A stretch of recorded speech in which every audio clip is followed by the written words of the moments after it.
curriculum.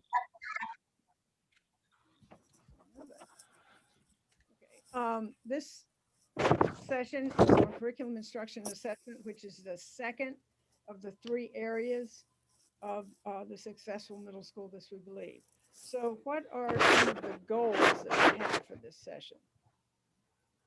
First of all, we want to introduce to you the characteristics that fall under curriculum instruction assessment. There are 5 characteristics in this area.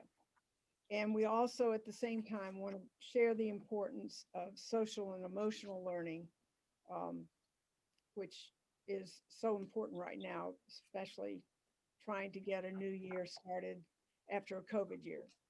Although I'm going to say some of our schools are already having to switch over to virtual, and they are planning to start next week. So we'll just see. And we're going to provide you an example of a good way to set up and plan for an interdisciplinary unit.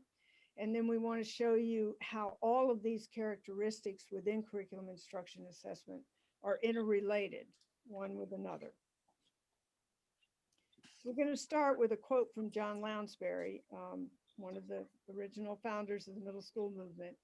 And he said famously, "I believe the good middle school teacher is one who instructs in reality, but suggests dreams."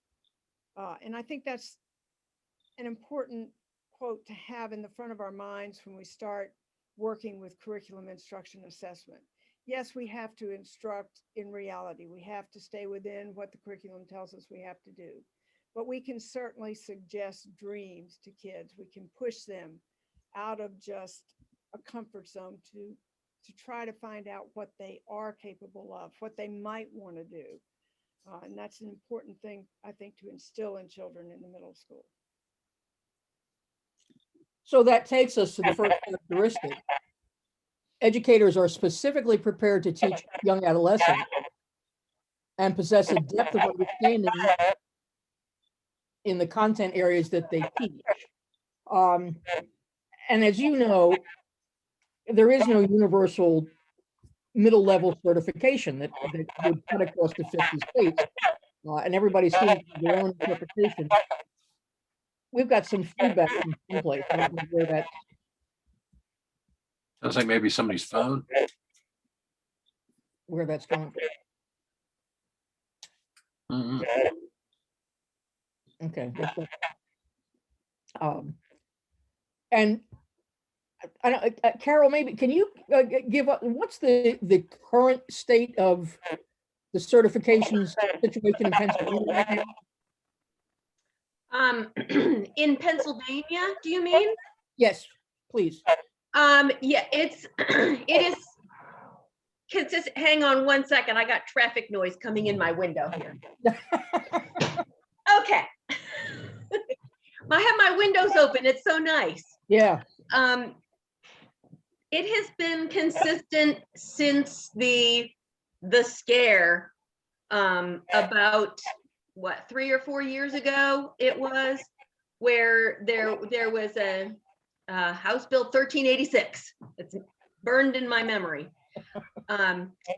and through a lot of they weren't going to get rid of the middle level certificate, but they were going to change the grade span from 4.8 back to what it was before, which was 6.9. Okay. And part of our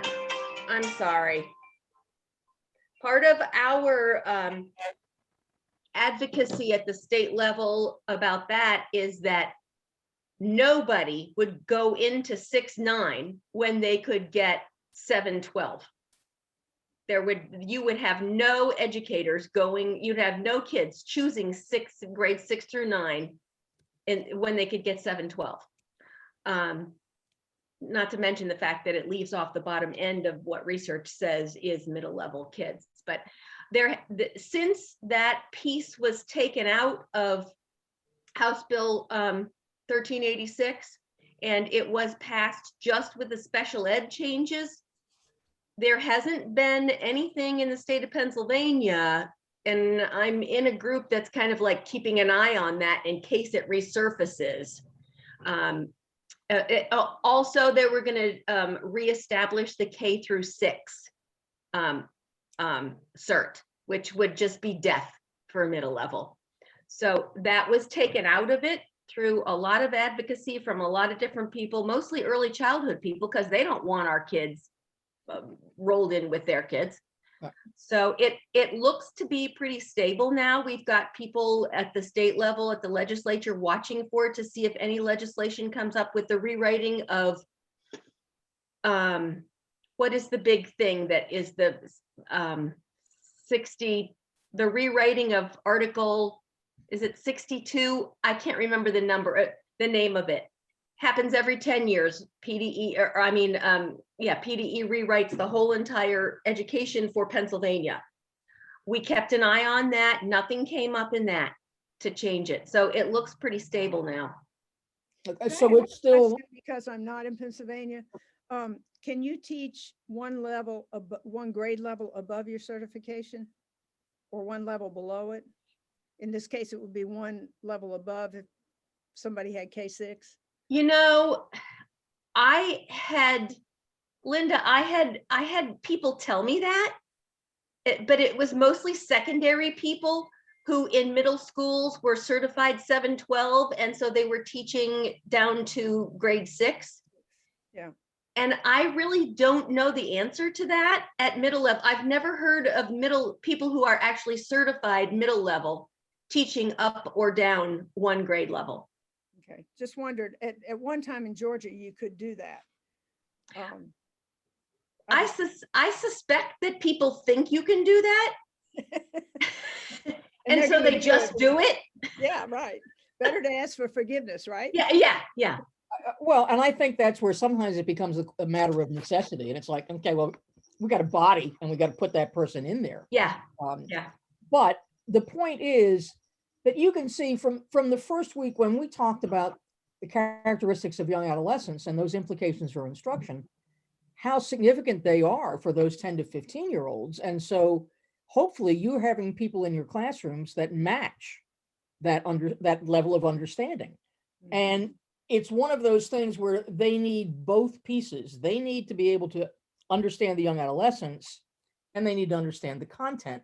So when I would be interviewing for staff members, one of the questions I would ask prospective hires was, what is it that you teach?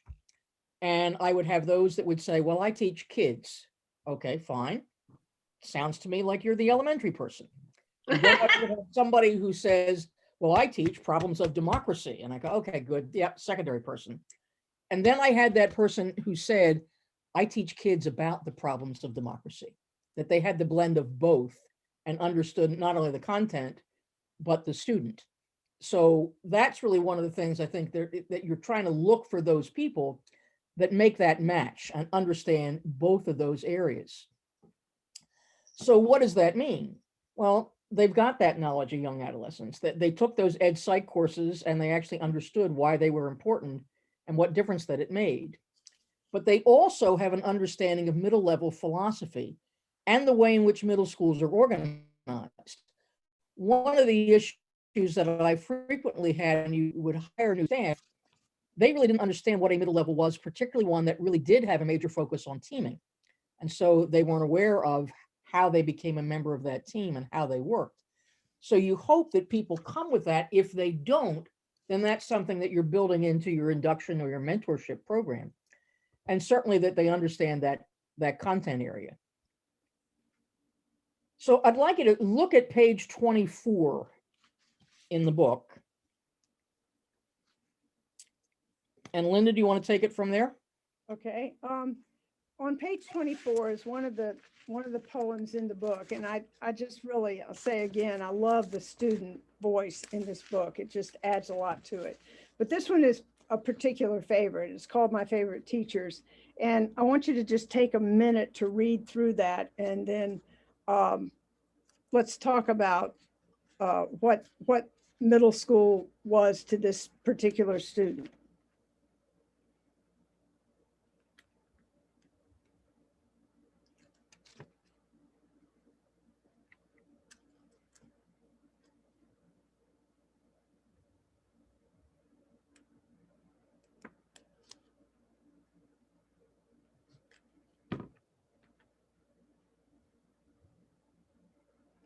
So what does this student remember about her middle school teachers in their classrooms? What are the kinds of things she remembers? She remembers how they made her feel. Right. Yeah, it's all about feeling, isn't it? It's feelings. And what else does she remember? What about the activities, the kind of activities they did, the kinds of things that were in their classroom to make it more interesting for them? What did she not mention at all? Textbooks. Textbooks, Subjects. right? The content of the classes. Correct. Yeah, that was not the memory that she had. The memory that she had was not so much what was taught, but how was it taught? What was the atmosphere? And what about her teachers made them so memorable to her? And middle school teachers, you either love what you do or you hate what you do. I don't think there's a middle ground in there. And if you don't like it, you need to get out, because you need to be like this teacher. You need to be above and beyond content teaching. And I think that poem says all of that so beautifully. The other thing that strikes me about this poem, and it did right from the start, is it's very positive. There are no negatives. So it sets a little bit of a context of a very positive experience on the student's part. Yes, it does. Absolutely. And when I think back to my favorite teachers, I can't write poetry, but I would think the same sorts of things. I might not remember what they taught me, but I remember how they were and what they made that classroom like and why I loved being there so much. Anything else? Okay, Gail? So thinking about that, those educators who value young adolescents, let's go to Slido again, either with your QR code or at slido.com and using that hashtag.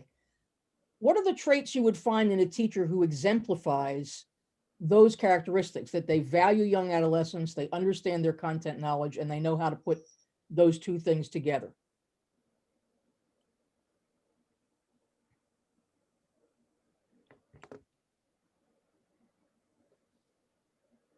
So take a moment.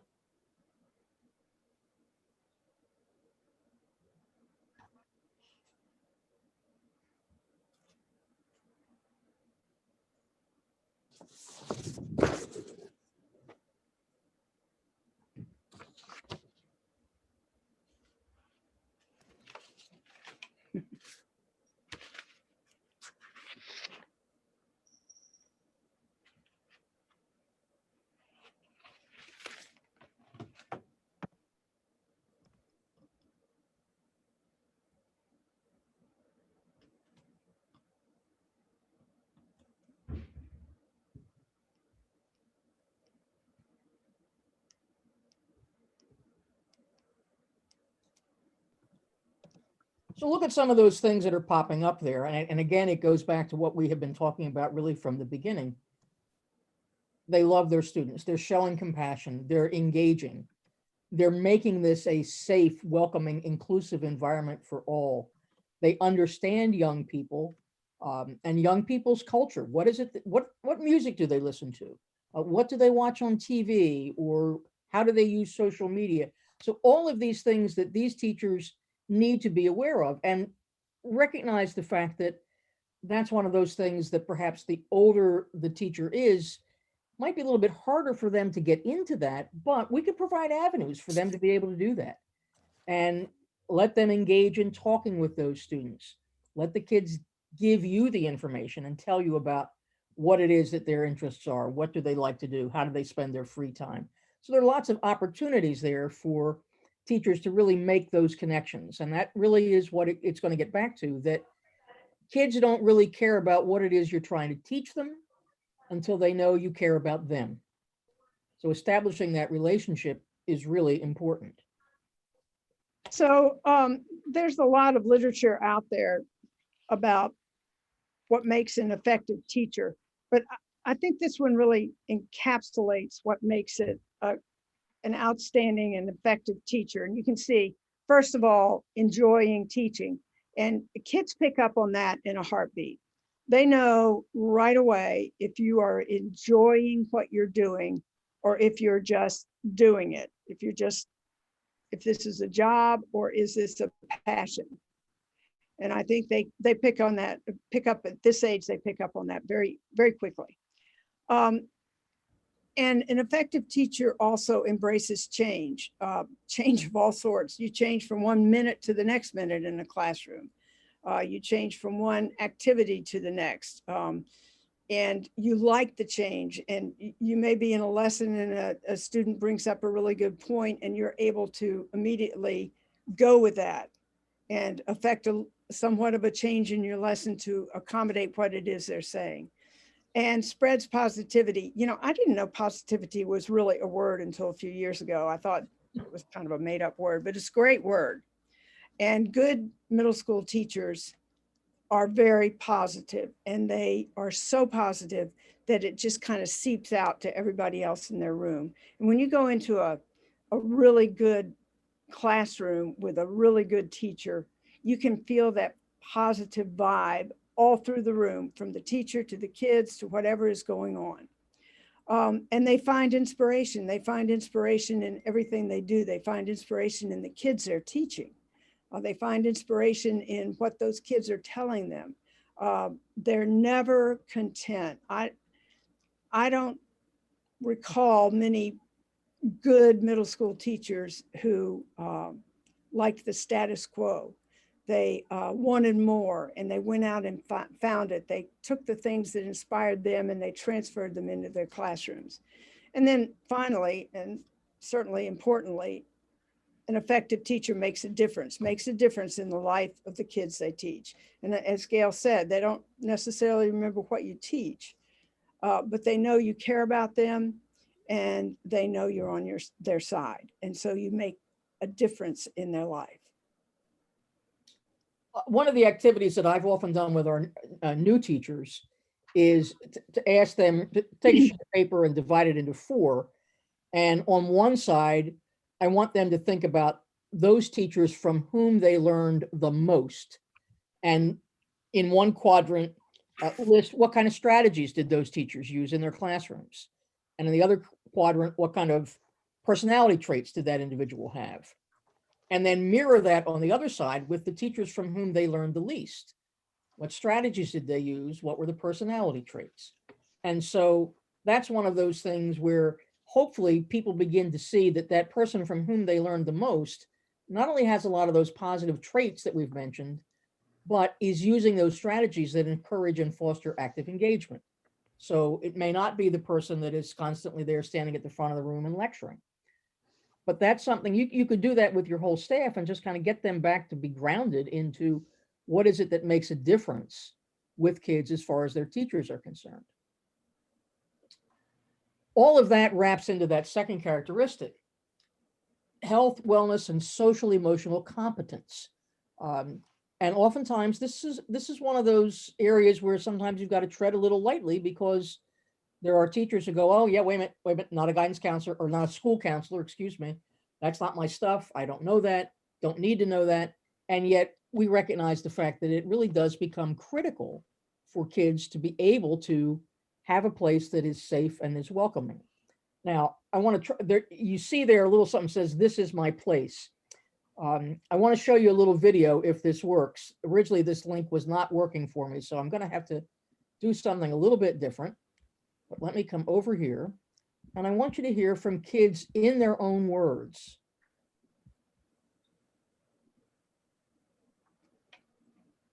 Writing's not that easy, but Grammarly can help. Commercial. This sentence is grammatically correct, but it's wordy and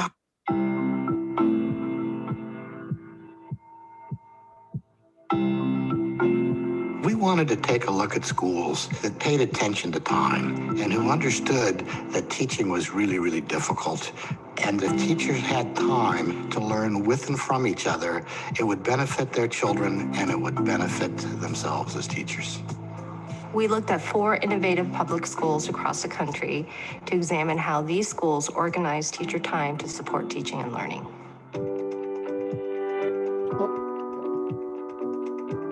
We start with how should we serve students? You have people, and you have money, and you have time. All right, And hang on a so second. we've That's just, not I think, the really right been one. intentional about allocating time to serve. I stacked some of these up over here. Let me see if we can get to the one that I really want you to see.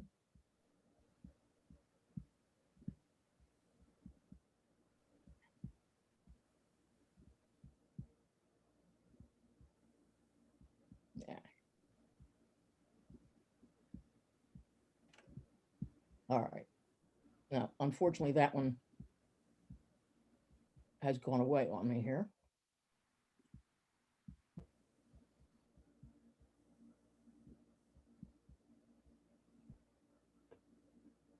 Let me get back to where we were.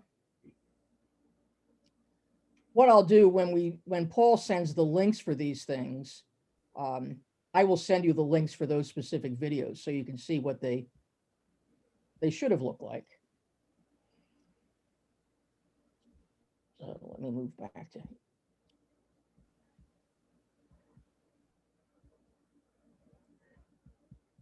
Gremlins have gotten to us this evening.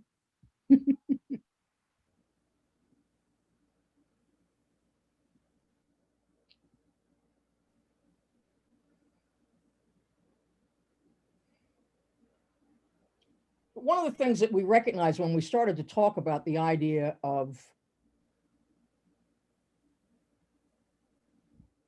the health, the wellness, the social emotional piece of this is when you begin to talk about the issue of Maslow and where are we on that scale. So we need to know this. We have to do things that help students understand their own development. So whether that's through advisory, whether that's through things that go on with the counseling department, whether that is through something that's embedded in your health curricula, that they need to understand that now they're going through so many changes, and how is it that this is really impacting their lives. They want to have opportunities for them to cultivate healthy minds and bodies. Remember, these are kids that are very much into risk taking, and they look at things that are risky behaviors and consider those to be things that the bad things happen to other people, not to them.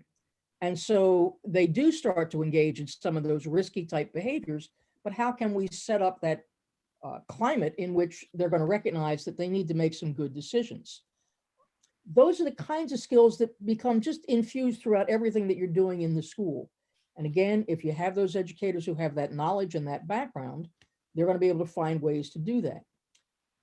Physical education classes, truly one of the really important pieces in schools. And unfortunately, one of those areas where we often found that, like many of the other unified and related arts, lost time because of an emphasis on the language arts and the math.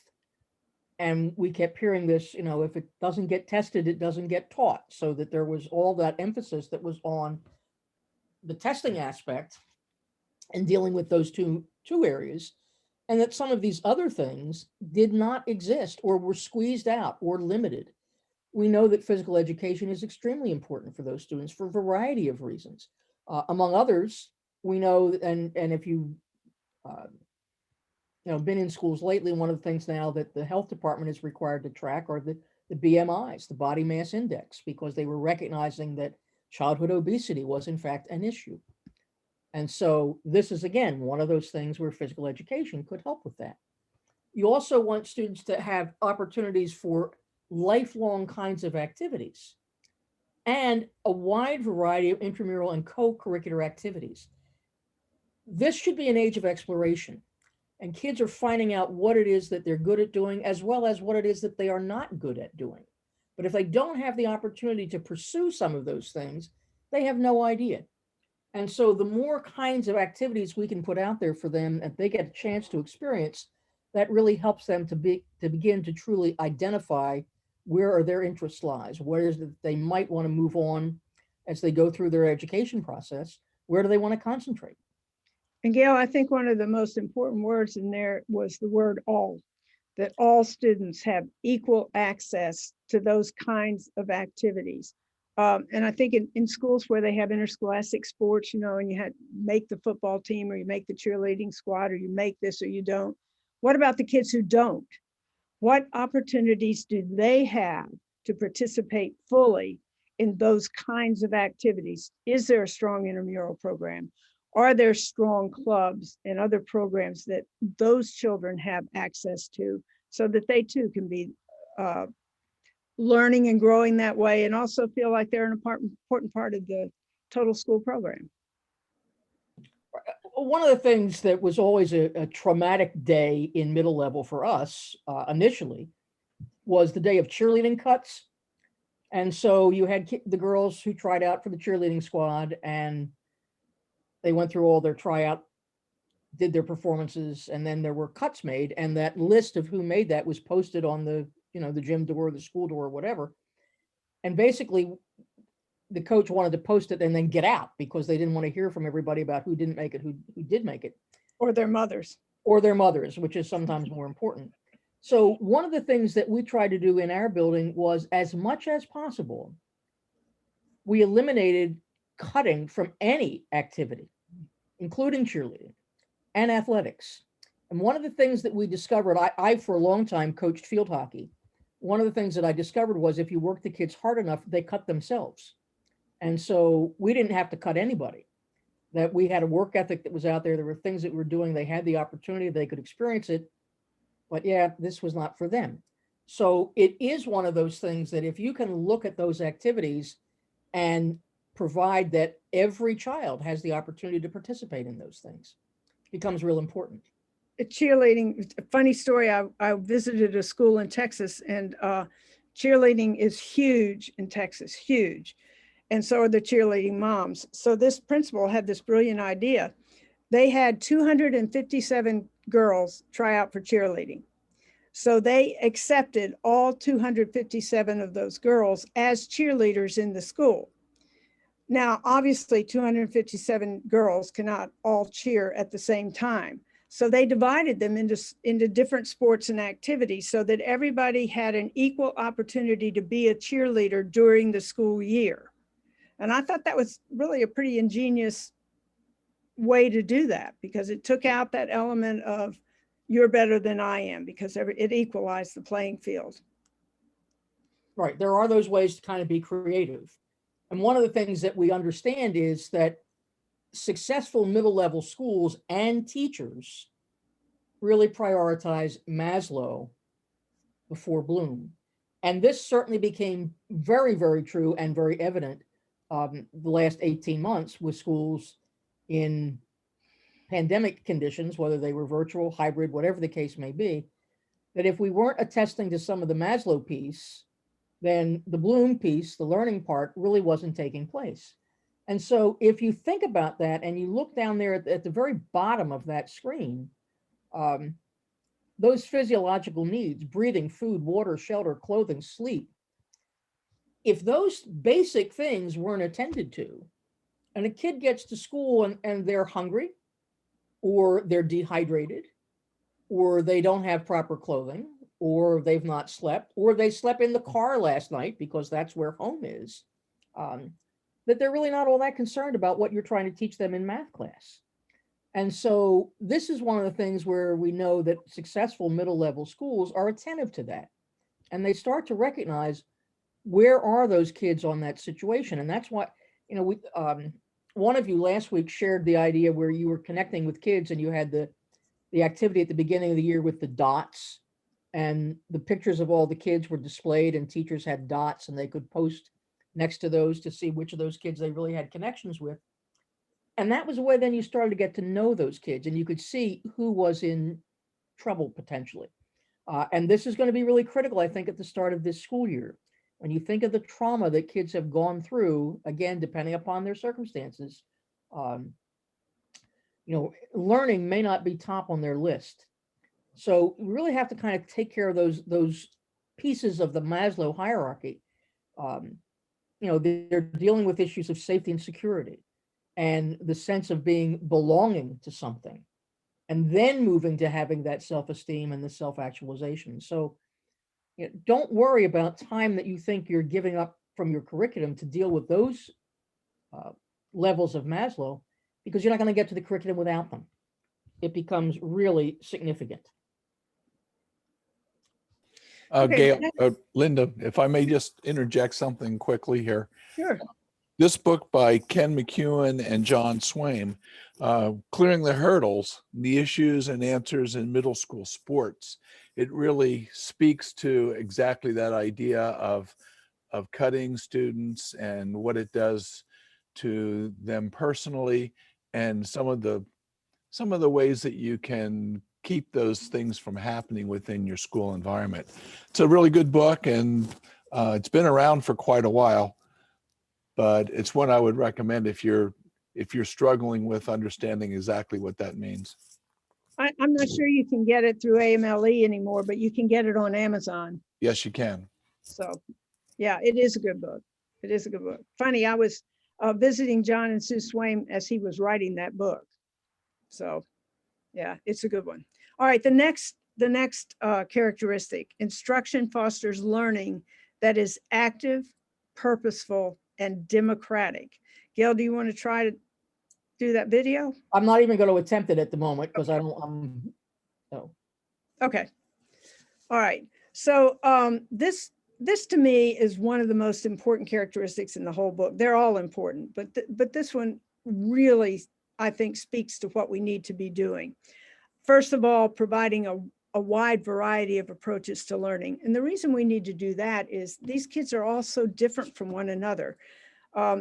They all have varying learning styles. They all learn differently. And it becomes our task in the middle school to reach them in their comfort zone. If they learn best in one way, we need to reach them there and then start to stretch them out so that they learn in a variety of ways. Multiple intelligences. Most students at the middle level are kinesthetic learners. That's how they learn best. Again, we need to plan our instruction. We need to plan our learning so that we hit that kinesthetic piece first. It's much easier to learn from your comfort zone than it is to start out learning in something you're not comfortable in at all. So again, if we have a lot of kinesthetic types of activities woven into the curriculum, and then have them reach out to other kinds of multiple intelligences too. We know their attention span, 10 minutes max, that's it. So you have to be able to have an active environment in your classroom. We need to build on their previous knowledge. What do they already know? And that's where we need to start. And I think that's going to be particularly important this year, because I think they're going to come in with lots of varying levels of previous knowledge. Some of them are going to have been totally out of the loop with education all last year.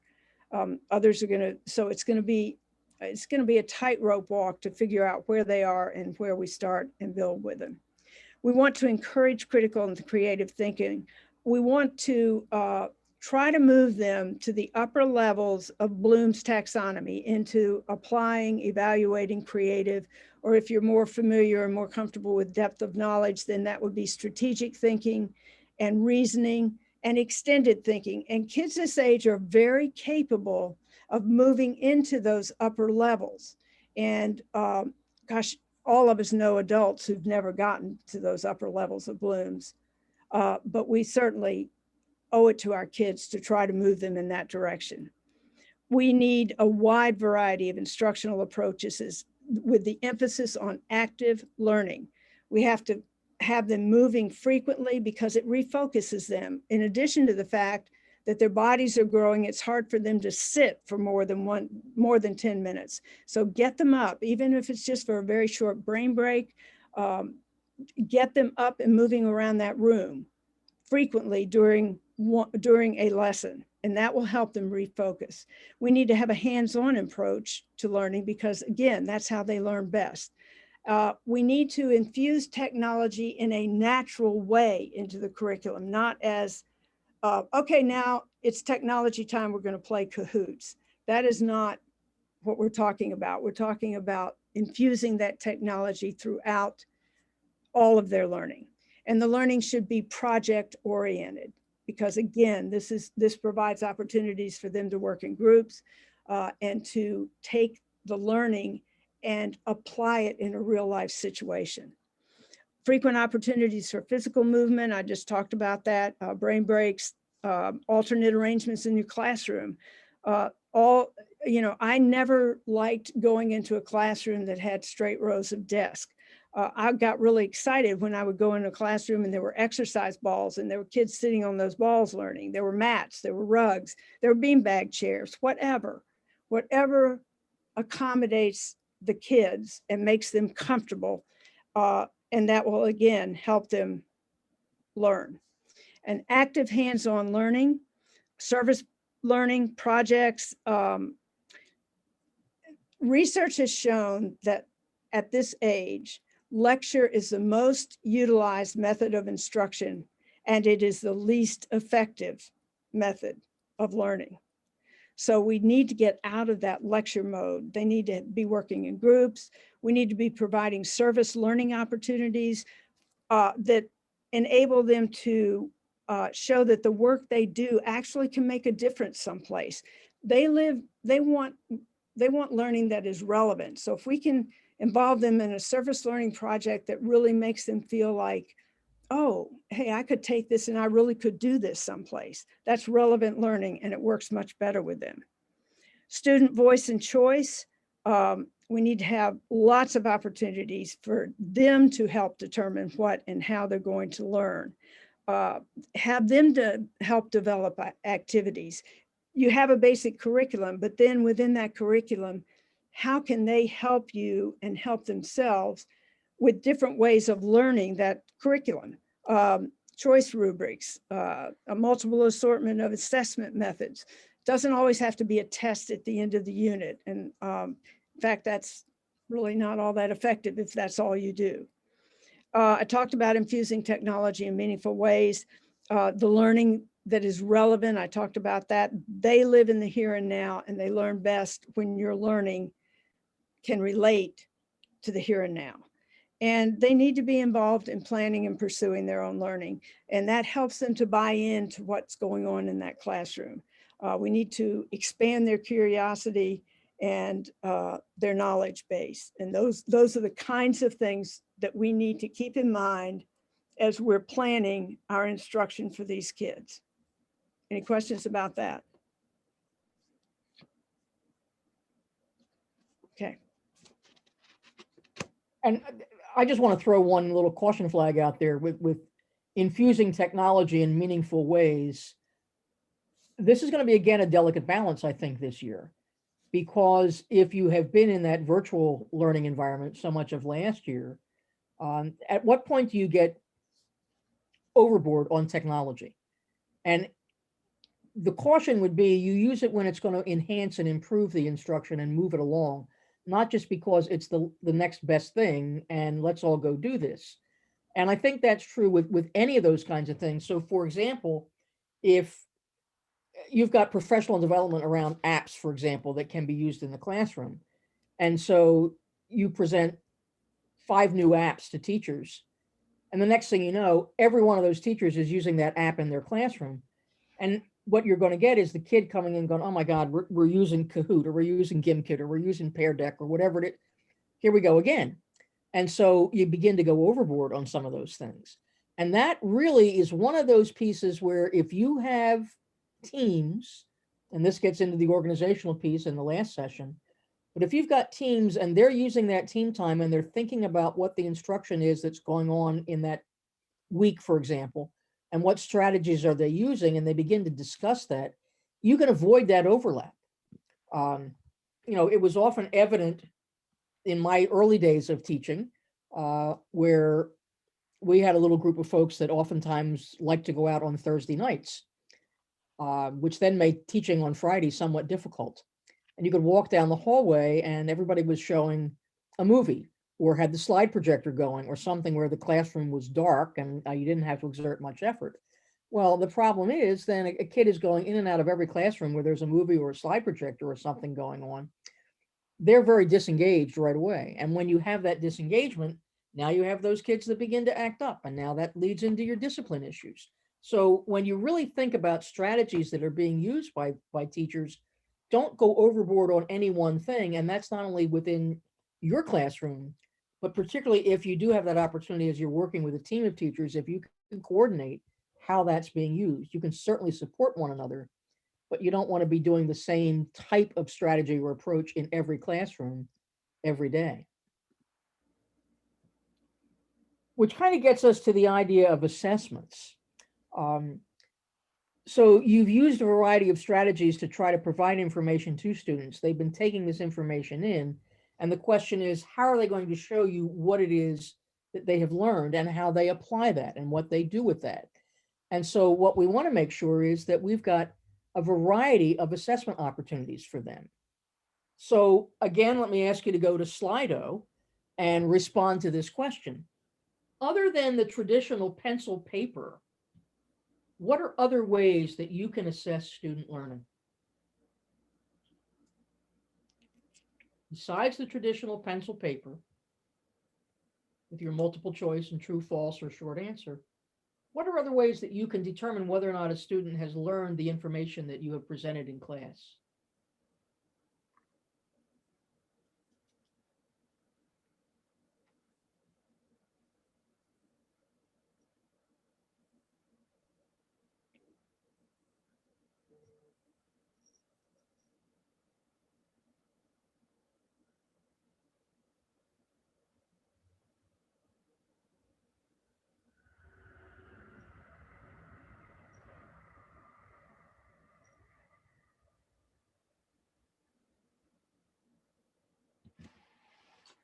Okay, so you're seeing a variety of ways in which you can gauge how much students have learned, and they're taking the ownership for those things.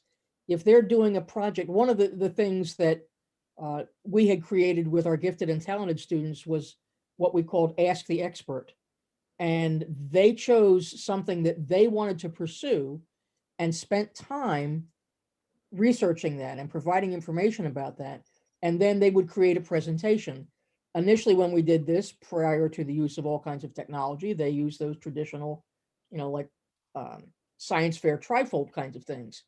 But then with technology, they became much more proficient at creating slide presentations, doing videos, all kinds of ways in which you could show that they had, in fact, really mastered that particular topic. And while we used it with gifted and talented, you could use that with any group of students because that let them spark their interest. So if you took a topic and give them an opportunity to brainstorm things about what is it that might interest them with respect to that topic, and then they find ways to do that research and present and share that information.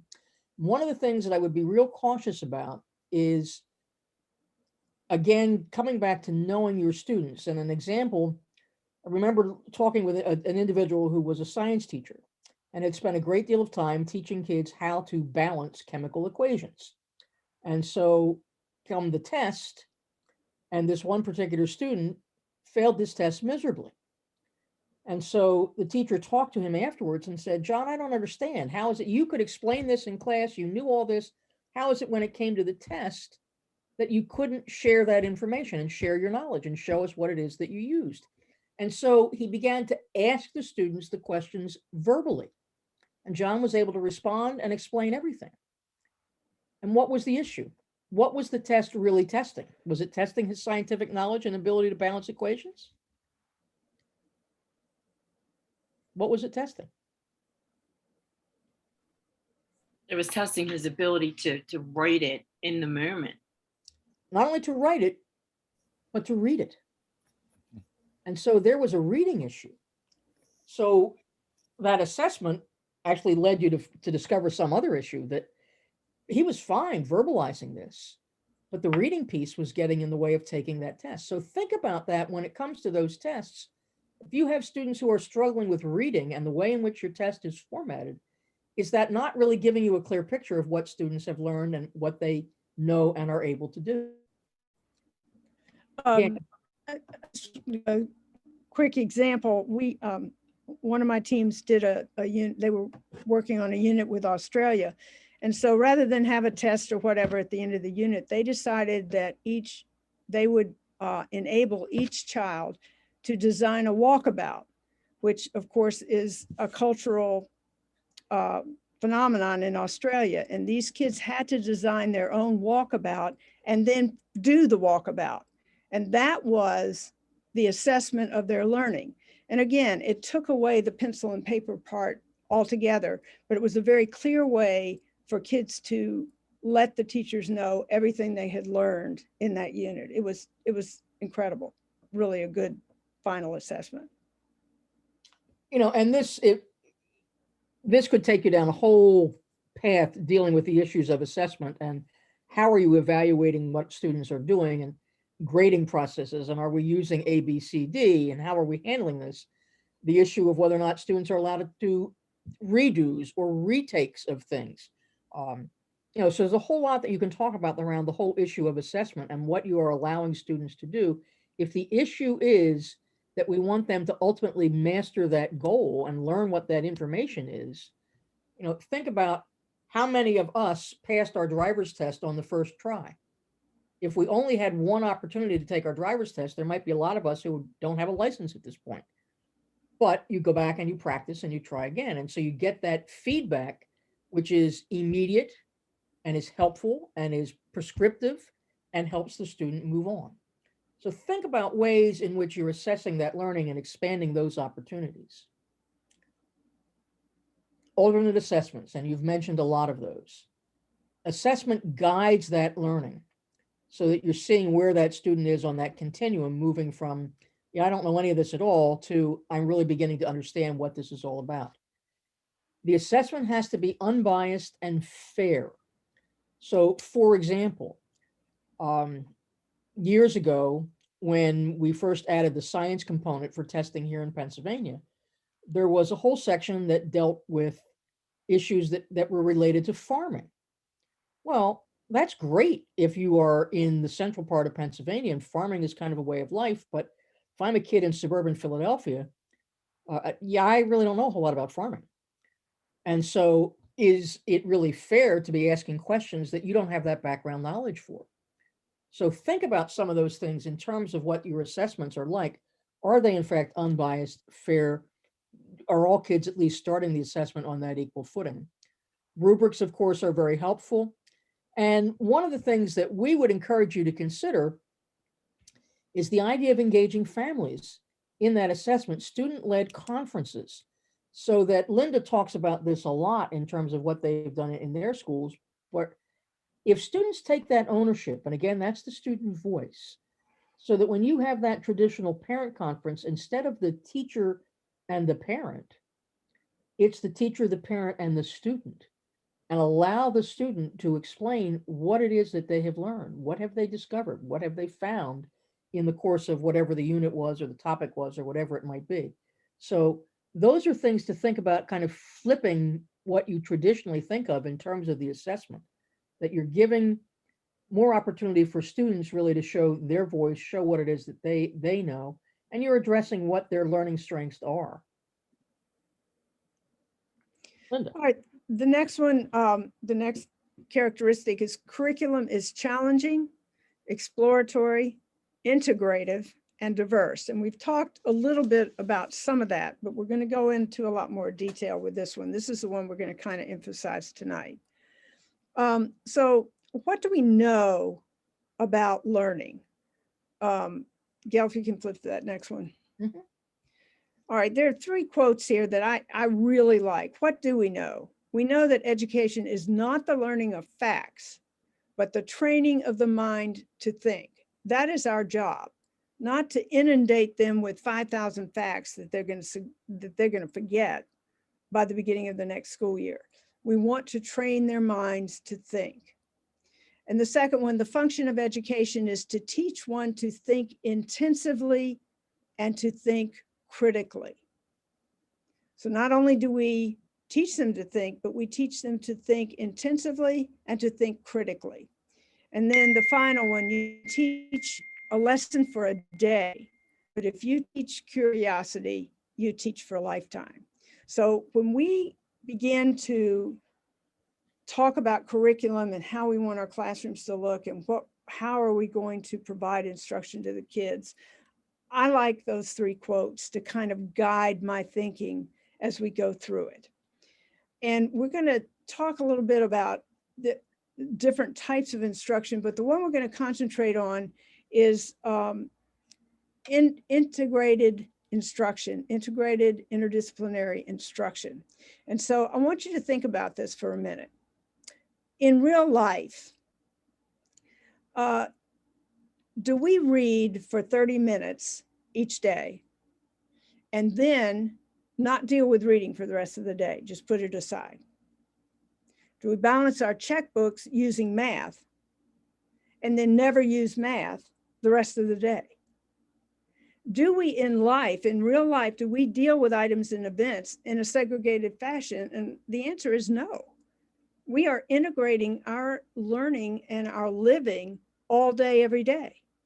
So why then do we separate out these subjects in school? It's the only place we do.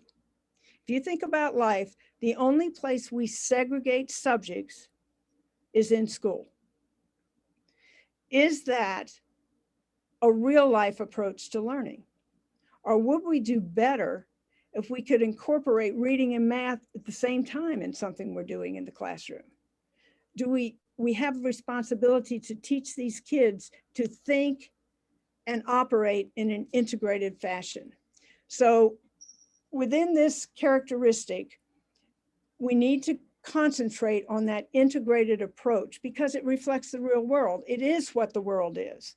The world is not separated subjects. And we need to reflect the real world to these kids. And people rely on the interrelatedness of learning in everything they do, in their work, in their everyday life, in everything. We integrate and interrelate everything. Students remember those things that are reinforced and integrated in more than one area. It's interesting if you're doing an integrated curriculum or you're doing an interdisciplinary unit and the kids maybe are in language arts and they do something in language arts, and the next thing they go to is social studies and you're doing something related to that in social studies, and all of a sudden one of the kids says, hey, we were talking about that same sort of thing in language arts. Well, yeah, because that's how we learn. That's how life is, interrelating those things. And when you take this kind of approach, students become the focus of the learning, not the teacher. The teacher becomes a facilitator in the learning process. And you're not, I assume you're not doing that video. I'm Okay. So we want to take a look at how you might go about doing this. And before we dive into this, what traditionally is the way in which schools go about developing curriculum? How do they do it? I'm hoping they base it on the state standards. Okay, so they're looking at the state standards, and they can, go to the PDE website and you can pull those down and you look at what those standards are. I would say that a lot of schools use textbooks and textbooks companies, and hopefully they would relate them to standards, but not necessarily. So curriculum may come from the texts or the materials that they're using. And actually, the textbook should be only one of many resources. And in some cases, the last resource that they use. Well, and we know, But unfortunately, Paul is right, and it's Yes. usually the first and only one. And a lot of those textbooks are written 1 to 2 grade levels above the grade level where they're being used. So think what that does to kids. And if I could add to that, being the social studies slash social justice person here, they're often written with historical myths and by the victor Right. that are inaccurate. Inaccurate is a nice word. Absolutely. That's the politically correct word, Carol. I think that, yeah, but that's true. And certainly there's a focus on that currently, but also think about the fact that when it comes to the textbooks, you have California and Texas that often use statewide curricula, and therefore they are purchasing textbooks in massive numbers. And so they're really driving those textbooks, and textbook companies, although there are fewer and fewer of them, are catering really to California and Texas because of the massive buy. And that- Florida. Okay, and Florida. And so one of the things you're starting to see, and again, this has been opened up because of the influence of the technology, where you can rely a little bit less on the textbook, and you are using a broader scope of things because you're able to bring access to the internet resources into that classroom. And it's not necessarily just looking at that one point of view. But one of the things that when you're relying solely upon the textbook, and as Carol mentioned, you are getting one perspective in many cases. You're not often getting multiple perspectives of things. And so how do you ensure that you really are seeing things through a variety of lenses and not just one predetermined lens? The other issue sometimes that I had with planning and dealing with the curriculum in schools and middle level in particular, curriculum was developed unilaterally. So if it was a curriculum day where people were working on either revising the curriculum or updating the curriculum or whatever it might be that they were dealing with, the language arts teachers were over there, the social studies teachers were someplace else, the math teachers were someplace else, and curriculum was developed singularly. This was the language arts curriculum. This was the math curriculum. This was the social studies curriculum. And nobody was looking for the crossovers, for the connections, for where things could mesh. How could you reinforce things from one subject area to another? And so one of the things that we would encourage you to think about is, can you develop some sort of an interdisciplinary activity or unit that goes on in your school? And keep in mind that in doing this, I just took a representation of various subject areas that may be present in a middle level school. So I've got language arts, science, math, and social studies. And then around my wheel, I also added some of the unified and related arts or special subjects or whatever it is that you choose to call them in your situation, and say, how can I begin to relate all of those to some topic? What might that topic be? But keep in mind, this does not mean that everybody has to be part of this interdisciplinary unit for, the entire 3-week period of time. Maybe the music people support it for 2 or 3 days, or the art people support it for, a day or so. Doesn't necessarily mean everybody has to be doing it every day, but how do you, over the course of whatever the length of that unit might be, how do you get everybody involved? It works a lot easier, of course, if you are organized in teams. And so as you begin to develop whatever that unit might be, you're going to have a mixture of things. So there's going to be direct instruction, and that's going to be necessary in all of those areas. But you've got an essential question that's guiding the development of this unit. What is it that we want to know? What do we want kids to know and be able to do at the end of this? What are things that they're going to be able to explain? And so we're going to look at activities that are going to help them develop their skills. So for example, if you look at state standards and you see something like the skill of cause and effect is not only listed in language arts, but it's listed in social studies. It's listed in science. It may be listed in math. So that skill is the same across those subject areas. How can I find content that supports that and incorporate that into whatever my unit might be?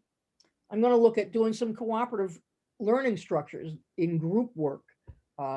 Group work can always be kind of a loaded term in terms of how you go about that. But if you're using true cooperative learning structures, either Kagan structures or Johnson & Johnson structures with cooperative learning, not vaccines, these are things that you can get kids actively engaged in what's going on. You're doing alternate forms of assessment. You're using student choice and voice. So here's an example of a planning wheel that's been filled in. And we just took a topic and threw it there in the center, volcanoes. Take a look at how some of these various areas started to relate to that and how you could use volcanoes as the organizing theme for your unit. So in social studies, you might be researching to find something about Yellowstone Park and Old Faithful, or studying a map showing plate boundaries along the surface of the earth. Other areas in art, maybe you're doing sketches to show the three main types of volcanoes. There's a science project, there's an art project. You might act out the eruption of a volcano using dance or using music. How are ways in which you can take that topic and relate it to your other areas? So we want to spend just a little bit of time, and we'll do this as a group and kind of throw out some ideas here, but let's suppose that all of us are members of a teaching team. And our charge is we're going to plan an interdisciplinary unit on the Olympics. I figured that was kind of a timely topic. So let's think about what are some of the things, let's say in math, that could be related to the Olympics. So open mic, toss some ideas out there. What do you have in math? Metrics. Distance thrown, the discus. Scorekeeping. Okay. So you're already generating some ideas in which how you might go about relating math topics. Math is oftentimes one of the more difficult subjects to get involved in interdisciplinary units because, and I did teach math for a while, so I get it that you often tend, you're very linear in the way in which things have to be taught. But we're not asking you to take your whole curriculum and turn it upside down. We're asking you to take a look at a short period of time. So those would be some ways that math could be part of that. How about science? How could you relate science to the Olympics? Living in a house with two sons who have degrees in physics. All of the physics that, the high jump and the gymnastics, and Megan's putting on physics there too. Yeah, the Olympics is physics. Health and wellness. Mm-hmm. Nutrition and drug use. Mm-hmm. Anything else with science that you can think of? Physical fitness. Absolutely. Absolutely. One of the key pieces. How about with social studies? The history of the games. Yeah. All of the different cultures, all of the cultures that come together, and the collaboration and the cooperation that takes place. Certainly. Think about, in the opening ceremony when the teams from the various countries are marching in, and while everybody likes to be the fashion police and think about what it is that the athletes are wearing, but how does that make connections back to the cultures of those particular countries? Where are those countries located? Geography. Yeah, there's a whole geography piece there. I'm also thinking, like in math, there are opportunities to do all kinds of charts and graphs on, which countries have won the most medals, which countries dominate in track and field, which countries dominate in the pool. So there are all kinds of things in which you could use that organizing idea with some math concepts. How about language arts?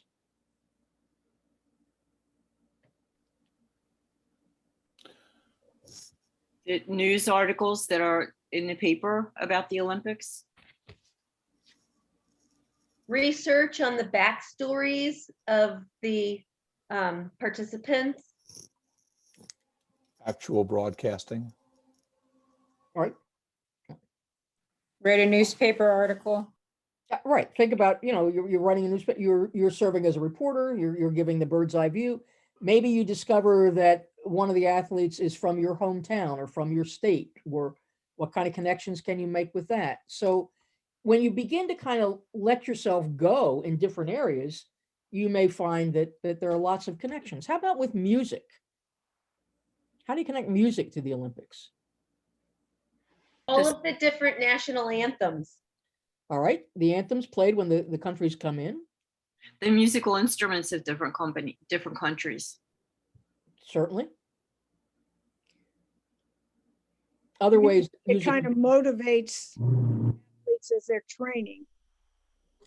What kind of music do they listen to when they're training? Years ago, when Chariots of Fire was a big deal, a lot of runners like to train to Chariots of Fire. It gave them a good pacing, whatever. Opening the music at the opening and closing ceremonies, music is always a huge thing, usually of the host culture, which is also social studies. Absolutely. So part of this is just kind of giving yourself or giving a teaching team the freedom to begin to discuss some of these kinds of things. What is it that you could do? And again, if you remember the other day, we talked about you walked into the middle school that was your ideal middle school. What kind of things did you see going on? Well, if you had the ideal setting where that teaching team was able to deal with a block of time, and we'll talk a little bit about scheduling on Thursday, what could they do if they had the freedom? And those are the types of things that kids will remember, because it's going to be very hands-on and they're going to be very involved, and they're going to be able to talk about this unit that they potentially had a part in developing, because they're suggesting some of those ideas. So what I would suggest to you is, and again, this is a little activity that you could do with a team of teachers or do with your whole staff, divide them up. You could randomly assign them a subject area, maybe that they're not in their own comfort zone. So you might ask the social studies teacher to think of it from the language arts teacher perspective, but give them an opportunity to think about how can all of these pieces relate to whatever this particular topic is that we want to talk about. Another good activity is to take your staff and just begin to generate what are some things that could be part of a thematic unit. If it happens to be an election year, maybe you have the central pieces around elections. Maybe it's something that you're dealing with, maybe social media becomes the focus of your unit, whatever it might be. But look at ways in which all of the subject areas can hook into that. The idea that we hope that you would take from that is, once you have a template, an idea, a way of which you can go about doing this, then it's easy to replicate that and think about that for another topic. Again, it's like anything. Too much of a good thing is a problematic situation. So you don't want to be doing interdisciplinary units every day, all year long. But when it's appropriate, when you know there's something that's going to enhance the instruction, it's going to move kids towards greater understanding. So what do you suppose is oftentimes the leading subject for a theme? If the theme was the Olympics, what do you suppose is probably going to be the subject area that drives that? I think social studies drives a lot of the topics.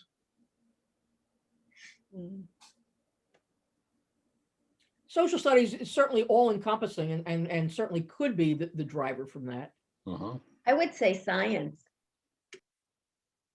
Back to the physics, right? I'm surrounded by it. I can't get away from it, right? I can't. Anybody else have an idea as to what might be the leading subject? Well, I would say ELA. Yeah. Just because of all of the verbiage that's included and the writing that's involved with it, reporting out. And you're right, Paul, the broadcasting. Yes. Right. So really the message is, an interdisciplinary unit doesn't have to be led by one particular department or subject area. You could make a case for almost any of those areas to take sort of the lead in organizing that. And you are going to find sub-subjects a little bit easier to link, others a little bit harder. But again, give the teaching team the permission to really kind of think about that. And if you wish, there's a good opportunity to include student voice. Throw that topic out there and let kids suggest what it is that they see in the various subject areas that could link back to that topic. So why would it be an advantage to develop this integrated or interdisciplinary unit? It's a demonstration of realism for the kids. It's a real life experience. Mhm. Relevant to kids. And It's what, um, I'm sorry, it's what we would, it's the direction that we would like them to take. I'm sorry, this is a higher education perspective again. that's okay. It's the direction that we would like them to take when they actually get in a classroom, Sure. right? And as opposed to the traditional subject separated junior high. Exactly. And again, that's one of the things that makes middle level unique. But if you remember back, I think in the first session, we talked about junior high versus middle level. And junior high was very subject centered. But middle level, we wanted it to be student centered. And so if you're approaching it from this interdisciplinary standpoint, then you're really putting that focus on students. One of the things, if you really want to go crazy, there's a book, and again, I'm not sure if it's still available through AMLE, if not through Amazon, called Watershed, which is written by Mark Springer, who was a teacher at Radnor Middle School. And Mark had been given permission from his administration to essentially develop a year-long unit using the watershed around the Radnor Middle School. And so he really went in depth with the kids. They had a group of kids that elected to take that. That was the way in which they were getting the majority of their coursework. And so if you really want a good example of a truly integrated curriculum, let's look at Watershed by Mark Springer. And again, we would go back and say, you know, there are a lot of the skills, I mentioned cause and effect as one of them, that if you look across, you know, what the curriculum guides are for the state of Pennsylvania in most subject areas, you're going to see skills that cut across those subject areas. How do you make those connections? And so these are all things that ultimately make for a much more memorable experience, hopefully, for the kids. I kind of liked this quotation. So the parent or the adult asks, "How was your day?" And the 8-year-old says, "I just worry they're doing it wrong." The parent says, "Well, doing what wrong?" And the 8-year-old says, "They separate everything so we can't understand anything. Who says music isn't really math? Or math isn't science, really? Someone made categories, but the world is a lot mushier than that." And I kind of think that speaks to it from that kid's perspective. You know, they're saying we're overcomplicating things by separating things out. And the kids begin to see some of those connections. So the more that we can reinforce what we're doing from one classroom to the other, and again, a lot of this is going to depend upon what the setup of your school is, but the more of that you can do, again, the greater learning is going to take place for the kids, the more engaged they're going to be, the more they want to feel part of it, that they feel that they have some ownership in this, and it really becomes more their school and their learning. They own the learning. Questions or comments or reflections or thoughts, ideas, observations. And really, I would say to you that any one of these things, you know, we could go into much greater detail on just any one characteristic. And unfortunately, in this, we don't have all that time. But what we want you to understand is, here's the basis. You're looking at those characteristics. You've heard us reinforce certain ideas and themes throughout. Become familiar with what is in that book. Mark it up, read through it, really think about what are those things and how do they translate in your own particular setting. Anyone have something you want to share about any of those characteristics in curriculum instruction or assessment? I did want to share I did want to add one example that I have seen in a local middle school here on a schools to watch visit of I think one of the greatest integrated projects that I have ever seen. That's such a great example. and it was a 7th grade project, and the kids were broken up into groups of 4. And each group of 4 was to design a restaurant. Mm. And they had to come up with a theme, like, was it a Mexican restaurant? Was it a American cafe? What was their theme? Bringing in the social studies, they had to come up with a menu.